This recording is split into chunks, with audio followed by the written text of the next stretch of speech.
예, 지금까지 6가지 질문을 통해서 K스택 두 분 전문가의 좋은 말씀을 들어봤는데요. 지금 웨비나 종료까지 약 8분 정도 남았습니다. 현재 저희 게시판에 많은 질문이 올라와 있는데요. 대부분의 질문은 K스택 본사에 있는 전문가들이 계속 답변을 달아주고 계십니다. 그 중에 여기서 지금 웨비나를 듣고 계신 분들과 같이 공유하거나 여러분께 전달해야 될 중요한 메시지가 있는 질문 한두 개 정도만 뽑아서 우리 유 전무님께서 네. 질문과 답을 좀 같이 설명을 좀 해주시죠. 예. 네. 저기 질문 중에 보시면 이제 제조 데이터를 효과적으로 관리하는 방법이라든지 공정교육에 대한 그 질문을 주셨는데요. 네. 사실 이제 새로운 시스템이 들어가게 되면 이제 새로운 데이터, 기준 정보가 필요하죠. 그렇죠. 예. 그게 이제 어떻게 보면 기존에 없던 업무라고 볼 수는 있습니다. 그래서 그런 것들을 관리를 해야 되는데 이제 이런 것들에 대해서는 저희들이 이제 표준화된 그 데이터 정보를 체계를 가지고 있기 때문에 거기에 대해서 이제 우리가 기존에 보유하고 있는 데이터와 이렇게 이제 갭을 분석해 보면 그런 것들에 모자라는 점, 그러니까 추가로 준비해야 될 거나 이런 것들은 금방 파악할 수가 있습니다. 문제는 이제 저거를 지속적으로 관리해야 되는 거거든요. 그렇게 그렇죠. 이제 큰 문제가 됩니다. 지속적으로 관리가 되지 않으면 시스템이 금방 그 성능이 떨어지거나 내 마음에 맞지 않거나 이런 이제 그 현상이 발생합니다. 그래서 저희 시스템 안에는 저런 그 기준 정보를 만약에 MES가 있다면 혹은 ERP가 있다면 거기에서 정보를 추출할 수 있다면 그 정보를 가져와서 자동적으로 개선하거나 추출해주는 그런 기능들도 포함하고 있습니다. 그래서 저런 것들은 완벽하지는 않지만 지금 상황에서 저런 것들을 어느 정도 커버할 수 있는 준비가 되어 있고요. 그다음에 공정교육 같은 경우도 저희 시스템에서는 그 MPS처럼 그 메인 제품에 대한 생성계뿐만 아니라 그 제품을 생성하는 그 공정 레벨에서의 서로 영향도 이런 것들을 포함해서 양방향, 공정과 공정 간의 양방향의 어떤 요인들을 서로 고려해서 계획을 수립하는 그런 그 알고리즘을 우리가 장착을 하고 있기 때문에 공정 계획에 대한 컨플릭트도 같이 고려해서 계획이 수립이 됩니다. 그렇군요.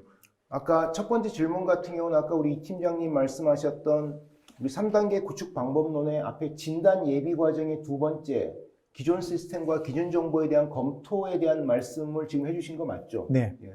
결국은 그게 시스템이 구축되더라도 이후에 시스템의 계속적인 유지 보수와 변화 관리도 이루어져야지 결국 기준 정보가 계속 최적화돼 나간다는 말씀을 네. 이해하면 되는 것입니까? 네, 맞습니다. 네, 좋습니다.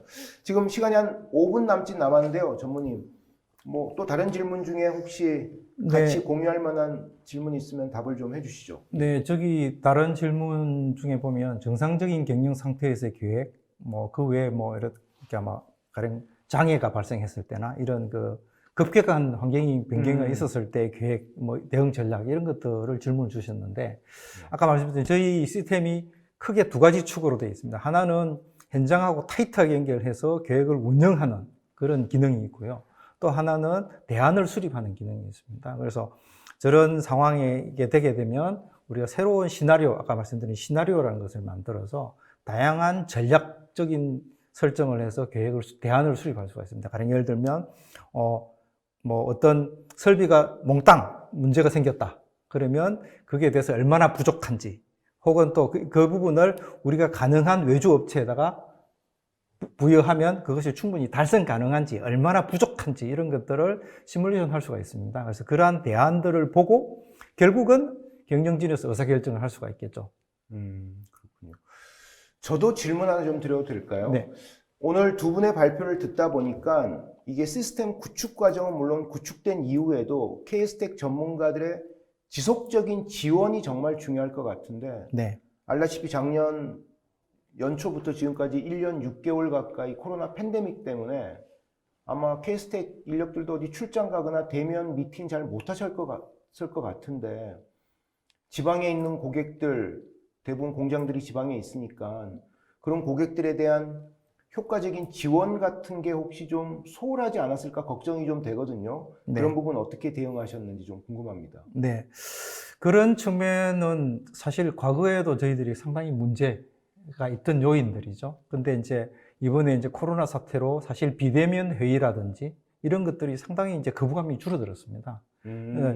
아까 말씀드렸다시피 이제 시스템 오픈하고 나면 그때부터 문제가 발생하기 시작하거든요. 그렇죠. 예. 그런 상황에서 우리가 매번 출장을 가야 되거나 그런 것도 상당히 부담스럽습니다. 근데 가벼운 문제도 사실 방문해 달라 혹은 뭐 이런 요구들이 많이 있을 수가 있습니다. 근데 이제 최근에 저희들이 이제 이런 그 비대면 회의, 지금도 웨비나를 보고 계시지만 웹을 통한 소통 체계 이런 것들이 많이 활성화되면서 기업이 이제 오픈하고 나서 나는 그런 변화 관리에도 저희들이 직접적으로 개입할 수가 있고요. 또 어떤 솔루션에 대한 어떤 피드백 이런 것들도 그냥 홈페이지를 통한 피드백이나 메일을 통한 피드백이 아니라 직접 대면해서 하면서 서로 주고받을 수 있는 그런 환경들이 많이 개선이 되어서 상당히 더 효과적으로 변했다라고 저희들은 생각하고 있습니다. 아까 그러면 성공 사례라고 발표하신 뭐 대웅제약이나 율천화학 같은 경우는 지속적으로 그 고객사의 전담 인력들하고 화상회의 이런 걸 주기적으로 계속 하고 계신가요, 그러면? 뭐 그 회사가 다 그런 건 아니지만 가끔씩 하는 경우는 있고요. 네. 그 다음에 이제 다른 하는 회사 같은 경우는 좀 더 빈번하게 모임을 하거나 혹은 저희들이 이제 직접 화상회의로 합시다. 이렇게 요청도 하고 그렇게 하고 있습니다. 오히려 코로나 때문에 자주 못 만나는 게 오히려 이런 서비스 회사와 고객사가 좀 더 온라인으로 친밀하게 만나는 우리 또 장점이 되고 있기도 하네요. 네, 새로운 프로세스가 개발이 됐다고 볼 수 있습니다. 예. 지금 시간이 약 2분 정도 남았는데요. 뭐 두 분 더 마지막으로 정리하실 얘기 있으면 한마디씩만 하고 오늘 웨비나를 종료하는 게 좋을 것 같습니다. 예, 정님부터. 네, 뭐 지금 이제 중소기업 저희들이 오늘 말씀을 드렸지만 이제 변화하지 않으면 도태될 수도 있습니다. 그래서 이런 그 스마트 공장 시대에 데이터가 확보되고 데이터에 의한 경영, 그런 과학적 경영을 준비해야 되지 않나 그렇게 말씀드리고 싶습니다. 네, 이 팀장님. 예. 저희가 그 APS 시스템 관련해서 이제 오랜 시간 경험을 쌓고 실제로 준비를 했고 그 예전에 이제 저희가 가지고 있던 노하우 그리고 이제 저희가 새롭게 이제 얻게 되는 그런 기술들, IT 기술들 이런 것들 같이 조합하고 그리고 앞으로 이제 머신러닝이라든지 AI라든지 이런 부분들을 저희가 계속 강화해 나갈 예정입니다.